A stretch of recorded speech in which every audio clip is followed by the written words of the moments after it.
चीनमा छात्रवृत्तिमा अध्ययन गर्न चाहने नेपाली विद्यार्थीका लागि चीनले खोल्यो यति धेरै कोटा, देशभर छायो खुसियाली। अमेरिकाका 39औं राष्ट्रपति जिमी कार्टरको 100 वर्षको उमेरमा भयो निधन। राष्ट्रपति कालमा 3 पटकसम्म नेपाल आएर माओवादी द्वन्द्व समाधानका लागि खेलेका थिए यस्तो भूमिका। दैलेखमा पेट्रोलियम पदार्थको ड्रिलिङ सकिनै लाग्दा चिनिया प्राविधिकहरूले भेटाए ग्यास भएका प्रमाणहरू, देशभर छायो खुसियाली। कार्यवाहक सभापति र संसदीय दलको नेता को बन्ने भन्ने विषयमा रासोपाभित्र देखियो चरम विवाद। रासोपा फुटको सङ्घारमा पुग्यो। रुस युद्धमा मारिएका नेपालीले पनि रसियन आर्मी बराबरकै क्षतिपूर्ति पाउने। रुसबाट हालै फर्किएका निवर्तमान राजदूत मिलनराज तुलाधरको दाबी। रुबलमाथि पश्चिमा देशले लगाएको प्रतिबन्धका कारण क्षतिपूर्ति नेपाल पठाउन रोकिएको गराए जानकारी। भारतको मोतिहारीबाट नेपालको अम्लेखगञ्जसम्म पाइपलाइनबाट पेट्रोलियम पदार्थ आउन सुरु। पाइपलाइन विस्तारको सबै काम सकियो। र याउ भई आफै पार्टी खोलेर देखाउन भीम रावल र घनश्याम भुसाललाई एमाले उपमहासचिव विष्णु रिमालको चेतावनी लगायत आजका अन्य कयौं ठूला समाचार पनि साथमा। नमस्कार। ग्रेटर नेपाल टिभीले तयार पारेको राष्ट्रिय तथा अन्तर्राष्ट्रिय समाचारहरूको सङ्गालो ग्रेटर न्युजबाट विवश बुढाथोकीको यहाँलाई हार्दिक स्वागत छ। तपाईँले हाम्रो समाचार कहाँबाट हेर्दै हुनुहुन्छ कृपया यसबारेमा पनि हामीलाई जानकारी गराउन नभुल्नुहोला। अब समाचार विस्तारमा। आगामी वर्ष चीनले झन्डै 6 दर्जन नेपाली विद्यार्थीलाई छात्रवृत्तिमा अध्ययनको अवसर दिने भएको छ। शिक्षा विज्ञान तथा प्रविधि मन्त्रालयले चीन सरकारद्वारा सन् 2025 र 26का लागि स्नातकोत्तर र विद्यावारिधि तह PhD छात्रवृत्तिमा अध्ययनका निम्ति 67 सिट प्राप्त भएको जानकारी गराएको छ। मन्त्रालयले चीनमा छात्रवृत्तिमा अध्ययन गर्न चाहने इच्छुक विद्यार्थीलाई दरखास्त दिन समेत आह्वान गरेको छ। जसअनुसार स्नातकोत्तर तहका लागि 27 र विद्यावारिधि तहको 40 सिट प्राप्त भएको छ। सूचनामा कृषि, वन, भेटेनरी, सूचना प्रविधि, इन्जिनियरिङ, सामाजिक विज्ञान, शिक्षा व्यवस्थापन, संस्कृति र संरक्षण विषयका विद्यार्थीले आवेदन दिन सक्नेछन्। स्नातकोत्तर तहका लागि त्रिभुवन विश्वविद्यालयले पछिल्लो पटक सञ्चालन गरेको स्नातकोत्तर तहको सम्बन्धित विषयको प्रवेश परीक्षामा सहभागी भई उत्तीर्ण भएको र 35 वर्ष पुरा नभएको हुनुपर्नेछ। त्यस्तै PhD का लागि कुनै पनि विश्वविद्यालयबाट आफूले अध्ययन गर्न चाहेको विषय क्षेत्रमा स्नातक तह उत्तीर्ण भएको र 40 वर्ष पुरा नभएको हुनुपर्ने मन्त्रालयले जनाएको छ। योग्यता पुगेका इच्छुक विद्यार्थीले पुस 28 गतेसम्म दरखास्त दिन सक्ने जनाइएको छ। अमेरिकाका पूर्व राष्ट्रपति जिमी कार्टरको 100 वर्षको उमेरमा निधन भएको छ। उनी 39औं राष्ट्रपति बनेका थिए। कार्टरले व्हाइट हाउसको कार्यालयपछि विश्वव्यापी मानवतावादीको रूपमा काम गरेका थिए। सबैभन्दा लामो समयसम्म बाँचेका अमेरिकी राष्ट्रपति कार्टरको गैराती जर्जियाको प्लेन्समा निधन भएको हो। प्लेन्समा रहेको आफ्नो घर होस्पिस केयरमा प्रवेश गरेको लगभग 22 महिनापछि उनले अन्तिम सास लिएका थिए। उनी र उनकी पत्नी रोजालिनले जीवनको अधिकांश समय यही घरमा बिताएका थिए। रोजालिनको सन् 2023 नोभेम्बरमा 96 वर्षको उमेरमा निधन भएको थियो। हाम्रा संस्थापक पूर्व अमेरिकी राष्ट्रपति जिमी कार्टरको आज दिउँसो प्लेन्स जर्जियामा निधन भयो, कार्टर सेन्टरले सामाजिक सञ्जाल मार्फत भनेको छ। राष्ट्रपति जो बाइडेनले कार्टरको निधनमा शोक व्यक्त गर्दै विश्वले एक असाधारण नेता, राजनीतिज्ञ र मानवतावादी गुमाएको र आफूले एक प्रिय मित्र गुमाएको बताएका छन्। बाइडेनले रोग उन्मूलन, शान्ति स्थापना, नागरिक र मानव अधिकारलाई अगाडि बढाउन, स्वतन्त्र र निष्पक्ष चुनावलाई बढावा दिन र घरबार विहीनलाई अरूका लागि उदाहरणका रूपमा कार्टरको कामलाई उद्धृत गरेका छन्। यो देशका सबै युवाका लागि उद्देश्य र अर्थको जीवन बिताउनुको अर्थ के हो भनेर खोज्ने जो कोहीले राम्रो जीवन, सिद्धान्त, विश्वास र नम्रताका मानिस जिमी कार्टरलाई अध्ययन गर्नुहोस्, बाइडेनले भनेका छन्। वासिङटनमा कार्टरको राजकीय सम्मानका साथ अन्त्येष्टि गरिने भएको छ। व्यापारी, नौसेना अधिकारी, राजनीतिज्ञ, वार्ताकार, लेखक, काठकर्मी, विश्वका नागरिक कार्टरले एउटा यस्तो बाटो बनाए जसले अझै पनि राजनीतिक धारणालाई चुनौती दिन्छ। कार्टरले आफ्नो महत्त्वाकांक्षालाई गहिरो बुद्धि, गहिरो धार्मिक विश्वास र विलक्षण कार्य नैतिकताका साथ प्रयोग गरेका थिए। कार्टर सेन्टर मार्फत पूर्व राष्ट्रपति कार्टरले नेपाललाई पनि सहयोग गर्दै आएका थिए। यसैबीच आइतबार 100 वर्षको उमेरमा निधन भएका अमेरिकी पूर्व राष्ट्रपति जिमी कार्टरले सशस्त्र सङ्घर्षमा रहेको माओवादीलाई शान्ति प्रक्रियामा ल्याउनको लागि निकै महत्त्वपूर्ण भूमिका निर्वाह गरेको राजनीतिक वृत्तमा विश्लेषण गरिन्छ। माओवादी सशस्त्र सङ्घर्षमै रहेका बेला सन् 2004 देखि उनको संस्था कार्टर सेन्टरले नेपालमा गतिविधि सुरु गरेको बताइन्छ। तत्कालीन अमेरिकाको सरकारले माओवादीलाई आतङ्ककारी घोषणा गरेकै बेलादेखि उनले विद्रोही नेतासँग संवाद थालेको माओवादी नेताहरूले नै बताउने गरेका छन्। विद्रोही माओवादीलाई राजनीतिको मूलधारमा प्रवेश गराउने क्रममा अन्तरिम सरकारले गरेको पहिलो र दोस्रो संविधान सभाको चुनावमा कार्टर स्वयं नेपाल आएर चुनावको पर्यवेक्षण गरेका थिए। 2064 र 2070 सालमा भएका पहिलो र दोस्रो संविधान सभाको चुनावका बेला पनि उनी नेपालमा आएका थिए। पहिलो संविधान सभाको चुनावपछि उनले नेपालको 3 पटक भ्रमण गरेका थिए। उनले नेपालको शान्ति प्रक्रियालाई समर्थन गरेका थिए। कार्टरले नेपालको शान्ति प्रक्रियालाई समर्थन गरे पनि अमेरिकी सरकारले माओवादीलाई आतङ्ककारीको सूचीबाट हटाएको थिएन। सन् 2012मा मात्र अमेरिकाले माओवादीलाई उक्त सूचीबाट हटाएको थियो। कार्टर हिमाल प्रेमी थिए। नेपालमा रहँदा उनले धेरै हिमालहरूको दृश्य अवलोकन गरेका थिए। सन् 1985मा पर्यटकका रूपमा पनि उनी नेपाल आएका थिए। संयुक्त राष्ट्रसङ्घले आफ्नो प्रतिवेदनमा विश्वका 19% बालबालिका युद्धग्रस्त क्षेत्रमा बस्ने तथा 47 करोड 20 लाख द्वन्द्व र हिंसाका कारण विस्थापित भएको बताएको छ। शनिबार जारी गरिएको अध्ययनमा संयुक्त राष्ट्र बाल कोष युनिसेफले प्यालेस्टाइन, म्यानमार, हाइटी र सुडान जस्ता क्षेत्रमा चलिरहेको द्वन्द्वलाई प्रकाश पार्दै दोस्रो विश्वयुद्धपछिकै सबैभन्दा खराब द्वन्द्वको सामना गरिरहेको बताएको छ। गाजा र युक्रेनमा भएको द्वन्द्वमा हजारौँ बालबालिका मारिएका तथा घाइते भएकाले सन् 2023 को तुलनामा सन् 2024 को पहिलो 9 महिनामा बढी बालबालिकाको मृत्यु भएको राष्ट्रसङ्घले पुष्टि गरेको छ।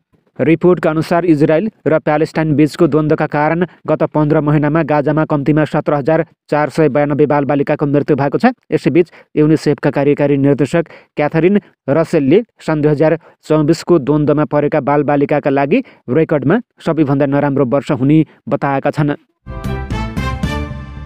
पेट्रोलियम अन्वेषणका लागि दैलेखमा भइरहेको उत्खनन अन्तिम चरणमा पुग्न लाग्दा त्यहाँ प्राकृतिक ग्यास रहेको हुन सक्ने कयौं सङ्केतहरू भेटिएका अधिकारीहरूले बताएका छन्। तर प्राप्त नमुनाहरूको विश्लेषणपछि मात्रै व्यावसायिक रूपमा ग्यास उत्खननको सम्भावना रहे वा नरहेको थाहा हुने खानी तथा भूगर्भ विभागका विज्ञहरूको भनाइरहेको छ। उत्तरी छिमेकी चीनको आर्थिक तथा प्राविधिक सहयोगमा सुरु भएको ड्रिलिङ अन्तर्गत 4000 मिटर गहिराईसम्म उपकरणको सहायतामा खनेर नमुना निकाल्न सुरु भएको थियो। शुक्रबारसम्म 3944 मिटर गहिराईसम्म ड्रिलिङ सकिएको विभाग अन्तर्गतको पेट्रोलियम अन्वेषण परियोजनाले जनाएको छ। बाँकी 56 मिटर ड्रिलिङ छिट्टै सकिने आकलन गरिएको परियोजनाका वरिष्ठ भूगर्भविद गणेशनाथ त्रिपाठीले जानकारी दिएका छन्। त्यहाँबाट व्यावसायिक रूपमा पेट्रोलियम पदार्थ उत्पादन गर्न सकिन्छ कि सकिँदैन भन्ने निर्क्यौलका लागि अझै समय लाग्न सक्दछ, त्रिपाठीले भनेका छन्। ड्रिलिङका क्रममा 2200 मिटरको गहिराईबाटै ग्यास भेट्न सुरु भएको र त्यसभन्दा तलको गहिराईमा पनि विभिन्न तहमा ग्यास भेटिएको त्रिपाठीले बताएका छन्। अहिलेसम्मको ड्रिलिङको तथ्याङ्कहरूले सकारात्मक सङ्केतहरू दिएका छन्। यसअघि चीनको चाइना जियोलोजिकल सर्वेले दैलेखको जलजलीमा पेट्रोलियम अन्वेषणको दोस्रो चरणको काम सक्ने फेब्रुअरी 28 सम्मको समयसीमा पाएको थियो। राष्ट्रिय स्वतन्त्र पार्टी राष्ट्रपाका सभापति रवि लामिछाने विरुद्ध मुद्दा दायर भएपछि 2 वर्ष अघि मात्रै उदाएको पार्टी फुटको सङ्घारमा पुगेको चर्चा हुन थालेको छ। लामिछाने विरुद्ध सहकारी ठगी, सम्पत्ति शुद्धिकरण र सङ्गठित अपराधको कसुरमा 31 करोड 36 लाख रुपैयाँ बिगो माग दाबी गर्दै कास्की जिल्ला अदालतमा मुद्दा दायर भएपछि उनले उपसभापति डोल प्रसाद अर्याललाई कार्यवाहक सभापति दिएका छन्। तर कार्यवाहक सभापतिको दौडमा अर्का उपसभापति डाक्टर स्वर्णिम वाग्ले पनि रहेका थिए। नेपाली काङ्ग्रेस पृष्ठका वाग्लेका कारण अहिले पार्टीभित्र गुट उपगुटको श्रृङ्खला बढेको राजसपाकै नेताहरूले स्वीकारेका छन्। पदाधिकारी बैठकले सभापति लामिछाने विरुद्ध मुद्दा दायर भएपछि पार्टीका उपसभापति अर्याललाई कार्यवाहक सभापतिको जिम्मेवारी दिइसकेको छ। उक्त जिम्मेवारी वाग्लेले गुमाएपछि उनी अहिले संसदीय दलको नेताको जिम्मेवारी जसरी पनि आफूले पाउनुपर्ने भन्दै कुरा राख्न थालिसकेका छन्। केही गरी संसदीय दलको नेता आफूले नपाए राजसपाबाट विद्रोह गर्ने सम्मको चेतावनी वाग्लेले दिइरहेको राजसपा उच्च स्रोतले बताएको छ। समानुपातिकबाट सांसद भएका अर्याललाई संसदीय दलको नेता बनाइए विद्रोह गर्ने मुडमा राजसपा संसदीय दलका उपनेता विराज भक्त श्रेष्ठ समेत रहेको स्रोतको दाबी रहेको छ। अर्थात् प्रत्यक्ष निर्वाचित सांसदहरू एकातिर र समानुपातिक सांसदहरू अर्कोतिर भइरहेका छन्। सभापति रवि लामिछानेले हिरासतबाटै पार्टी चलाउने भन्दै गत कार्तिक 2 गतेदेखि करिब 2 महिना कसैलाई पनि कार्यभाग सभापति दिएका थिएनन्। तर मुद्दा नै दर्ता भएपछि भने उनले देखाउनकै लागि भए पनि डिपी अर्याललाई कार्यभाग दिएको चर्चा रहेको छ। अर्थात् जेल जीवन नै बिताउन परे पनि रविले रासपा आफैले चलाउने योजना तयार पारिसकेका छन्। संसदीय दलको नेताको जिम्मेवारी पनि पार्टी सभापतिको रुचि भन्दै डिपी अर्याललाई नै दिने सुइको पाएपछि अहिले रासपाभित्र प्रत्यक्ष निर्वाचित र समानुपातिक सांसदहरू 2 कित्तामा रहेका छन्। यदि डिपीले नै संसदीय दलको नेता पाए भने पार्टीभित्र ठूलो विद्रोह हुने निश्चित जस्तै रहेको रासपाका एक नेताले बताएका छन्। उनका अनुसार रासपाको विधानमा उपसभापतिको काम, कर्तव्य र अधिकारमा 2 उपसभापति मध्ये उमेरमा ज्येष्ठ उपसभापतिले वा सभापतिले तोकेको उपसभापतिले सभापतिको अनुपस्थितिमा कार्यवाहक सभापतिका रूपमा सभापतिको कार्य गर्ने उल्लेख रहेको छ। वाग्ले 2031 साल जेठ 16 गतेका हुन् भने अर्याल 2031 भदौ 6 का। तर उमेरले ज्येष्ठ रहेका वाग्लेलाई रवि र पार्टीले कार्यवाहक सभापति पद दिन अस्वीकार गरे लगत्तै वाग्ले पार्टीबाट चिढिएका हुन्। राष्ट्रिय स्वतन्त्र पार्टी निर्माणमा वाग्ले भन्दा डिपी अर्यालको भूमिका धेरै भएकाले पार्टी सभापति लामिछानेले अर्याललाई नै संसदीय दलको नेताको जिम्मेवारी दिन सक्ने उनी निकट नेताहरू बताउँछन्। संसदीय दलको नेतामा हालका उपनेता श्रेष्ठका साथै पूर्व मन्त्री सुमना श्रेष्ठले समेत दाबी गरेकी छन्। यस्तै महिलाले संसदीय दलको जिम्मेवारी पाउनुपर्ने अडान राख्दै रासपाकी सांसद चन्दा कार्कीले समेत संसदीय दलको नेतामा उम्मेदवारी दिने बताउन थालेकी छन्। राष्ट्रिय स्वतन्त्र पार्टीका कार्यवाहक सभापति अर्यालले संसदीय दलको नेतामा समानुपातिक सांसद समेत हुन सक्ने माहौल बनाउन विभिन्न समानुपातिक सांसदहरूलाई उम्मेदवारी दिने विषयमा बोल्दै हिँड्न लगाएको स्रोतको दाबी रहेको छ। रासपा उपसभापति स्वर्णिम वाग्लेले आफ्ना निकटस्थहरूसँग स्वाभाविक रूपमा उपसभापतिका रूपमा आफूले पाउनुपर्ने कार्यवाहक सभापतिको जिम्मेवारी अर्याललाई दिएकाले संसदीय दलको जिम्मेवारीमा अन्य कुनै नेताले दाबी गर्न नपाउने बताउँदै आएका छन्। अन्य पार्टीमा देखिने गरेको गुट उपगुट यो पटक हाम्रो पार्टीमा पनि देखिन थालेको छ। रासपाका एक सांसदले भने धेरै कुरा बाहिर भन्न मिल्दैन, एकले अर्कालाई नस्वीकार्ने भन्ने अवस्थामा कैयौँ नेताहरू पुगेका छन्। वाग्लेले आफूलाई नस्वीकार्ने अभिव्यक्ति दिएको चाल पाएपछि कार्यवाहक सभापति अर्याल सके आफै संसदीय दलको नेता बन्ने नसकेको अवस्थामा जसरी पनि वाग्लेलाई रोक्ने प्रयासमा लागिसकेका छन्। लामिछाने समेत आफू कारागार चलान भएमा दल बाहिर रहेको कुनै व्यक्तिलाई पार्टीमा ल्याएर सभापतिको जिम्मेवारी दिने विषयमा समेत छलफल अघि बढाइरहेको स्रोतको भनाइरहेको छ। लामिछाने जेल गएको अवस्थामा पार्टीको कमान्ड आफ्नो हातमा पुग्ने वाग्ले समूहको सोचमा रविले अहिले नै पानी छ्यापिरहेका छन्। वाग्ले गत निर्वाचनमा नेपाली काङ्ग्रेसबाट सांसदको टिकट नपाएपछि रासपामा प्रवेश गरेका थिए। वाग्ले समूहले नै लामिछानेलाई आरजु देउबा र गगन थापा विरुद्ध चर्का कुरा गरेर आरोप प्रत्यारोप लगाउन उक्साएको लामिछानेको कोर टिमका नेताहरूले बताउँछन्। रवि लामिछानेले जेल गइहालेको अवस्थामा डिपी र स्वर्णिमले नेतृत्व गर्न नसक्ने भन्दै काठमाडौँ महानगरपालिकाका मेयर बालेन शाहलाई पार्टी नेतृत्व मानेर जानुपर्ने विषयमा पनि केही नेताले गृह कार्य सुरु गरिसकेका छन्। तर बालेनले भने यो विषयमा मुख खोलेका छैनन्। रवि जेल गएको अवस्थामा यसको फाइदा स्वयं बालेनले उठाउन सक्ने रासपाको विश्लेषण रहेको छ। रासपाका पूर्व महामन्त्री मुकुल ढकाल समेत धेरै मञ्चहरूमा बालेनले सके 2084 सम्म र नसके 2079 को संसदीय निर्वाचन जित्ने गरी बालेनले राजनीतिक दलको घोषणा गर्न सक्ने बताउने गरेका छन्। रासपाका नेताहरूले हालै मात्र बालेनलाई भेटेर सहयोग मागेको कुरा बाहिर ल्याएका थिए। रुसको युद्धमा मारिने नेपालीले त्यहीँको सेनासरह क्षतिपूर्ति पाउने निश्चित भएको बताइएको छ। रुसमा 2.5 वर्ष कार्यकाल बिताएर फर्किएका तत्कालीन नेपाली राजदूत मिलनराज तुलाधरले यस्तो बताएका हुन्। उनले भनेका छन्, रुसले कम्तीमा 1500 जना नेपाली युवालाई सेनामा भर्ती गरी युक्रेनसँग लड्न विभिन्न मोर्चामा पठाइरहेको छ, जसमध्ये 49 नेपाली युवाको मृत्यु भएको पुष्टि भएको छ। 57 जनाको शव पहिचान गर्न डिएनए परीक्षणको प्रक्रियामा रहेको छ। उनले भनेका छन्, रुसले नेपाली र रसियन आर्मी बीच फरक व्यवहार गरेको पाएनौँ। समान तलब भत्ता, सेवा सुविधा र बिमा एउटै प्रदान गरेको छ। क्षतिपूर्ति पाउने विषय करारमा लेखिएको छ। कतिपयले आफ्नो करार पत्रमा नै क्षतिपूर्ति पाउन इच्छाको हकदारबारे लेखिएको छ। कतिपयले लेखेका छैनन्। भए नभए पनि हकदारले दाबी गर्न पाउनेछन्। यो बारेमा हामीले सुरुबाट नै रुससँग कुरा गरिरहेका छौँ। म आउने बेला 6 जनालाई पैसा लिन आउनु भनिसकेको थियो। यसमा केही प्राविधिक समस्या थपियो, त्यसपछि त्यो रोकिएको छ। अरू देशमा मृतकको परिवारसम्म क्षतिपूर्ति पाउने प्रक्रिया स्पष्ट रहेको छ। त्यसै अनुसार हामीले पनि दूतावासको खातामा रकम ल्याउने, त्यो रकम नेपाल पठाइदिने र सम्बन्धित जिल्लाबाट पीडित परिवारको बैंक खातामा हस्तान्तरण गर्ने योजना बनायौँ। यसै अनुसार नै रकम पठाइदिन रुसलाई आग्रह गर्यौँ, तर यसमा प्राविधिक समस्या देखा परेको छ। रुसबाट नेपाल पठाउन बैंकको स्विफ्ट सिस्टम चल्दैन। उनीहरूले रुबेलमा दिन्छन्, त्यो डलरमा साट्न मिल्छ, तर रुसमाथि अन्तर्राष्ट्रिय नाकाबन्दी भएकाले बैंकबाट पैसा पठाउन समस्या देखिएको छ। त्यसबाहेक हकवालाको प्रतिनिधिका रूपमा 1 जना खडा हुनुपर्छ। अहिले 6 जनाको क्षतिपूर्ति तयार भइसकेको थियो। यसै अनुसार बाँकीको पनि क्षतिपूर्ति दिने कुरा भएको थियो। मलाई अचानक फिर्ता बोलाइएपछि म आएँ। मैले अब जाने राजदूतलाई यसलाई प्राथमिकता दिन अनुरोध गर्छु, उनले भनेका छन्। उनले रुसले सोभियत कालदेखि नै नेपाललाई सहयोग र सहानुभूति दिइरहेको छ। रुस र नेपालबीच गहिरो सम्बन्ध रहेको छ। रुसमा प्राकृतिक स्रोत धेरै रहेको छ। त्यसैले त्यहाँबाट आर्थिक लाभ हुन सक्ने व्यापार, लगानी, पर्यटनबाट फाइदा उठाउन सकिने योजना बनाएर म रुस गएको थिएँ। सङ्घीय रुसी महासङ्घभित्र 3वटा राज्य बुरातिया, कल्मिकिया र तुवा छन्। त्यसलाई बौद्ध राज्य भन्दा पनि फरक पर्दैन। यसमा बौद्ध धर्मावलम्बीको बाहुल्य रहेको छ। यी राज्यसँग नेपालको धेरै पुरानो सम्बन्ध रहेको छ, उनले भनेका छन्।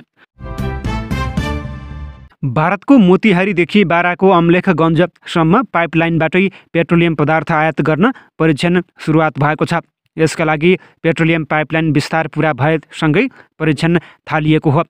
महोत्तरी अम्लेखगञ्ज पेट्रोलियम पाइपलाइन विस्तारको सम्पूर्ण काम सकिएको र परीक्षणका लागि पाइपलाइनबाटै पेट्रोल र मट्टी तेल आयात गर्न थालिएको नेपाल आयल निगम मधेस प्रादेशिक कार्यालय अम्लेखगञ्जका प्रमुख प्रलयङ्कर आचार्यले जानकारी दिएका छन्।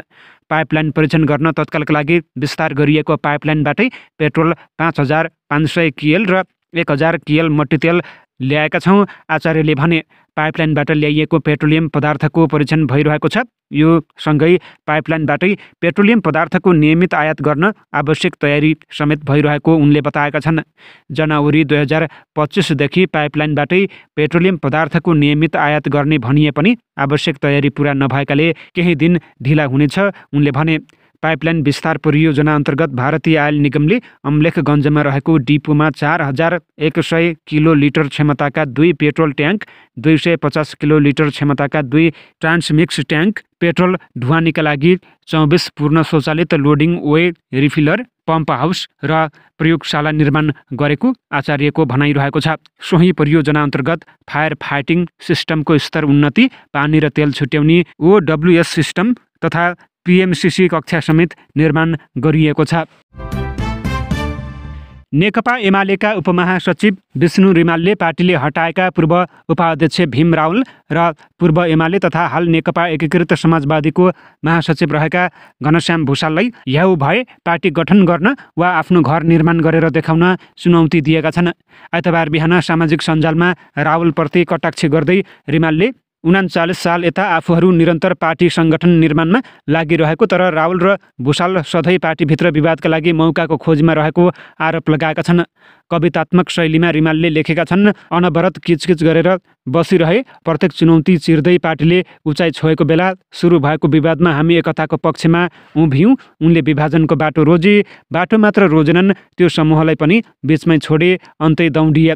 उनले चुनौती दिँदै भनेका छन्, अरे यार, हाउ भए बनाएर देखाउन आफ्नो घर। आफ्नो घरको मझेरीमा आँगनमा गर्द्याङ गुर्दुङ गरिरहेका तिम्रा हाँडा भाँडाहरू बज्न नदिउन। ढोका खोलुन् कि छेस्किनी लगाउन्, अरूले उनीहरूका घरमा जे गरून्, बाल मतलब। हवस् त, यिनै खबरसँगै ग्रेटर नेपाल टिभीले तयार पारेको राष्ट्रिय तथा अन्तर्राष्ट्रिय समाचारहरूको सङ्गालो ग्रेटर न्युजको समय सकिएको छ। प्रत्येक पलका ताजा अपडेटको लागि हामी तपाईँको माझमा छौँ। यतिन्जेलसम्म हेरेर साथ दिने तपाईँ सम्पूर्ण दर्शकलाई धेरै धेरै धन्यवाद भन्दै ग्रेटर न्युजबाट विवश बुढाथोकीलाई पनि आज्ञा दिनुहोस्। नमस्कार।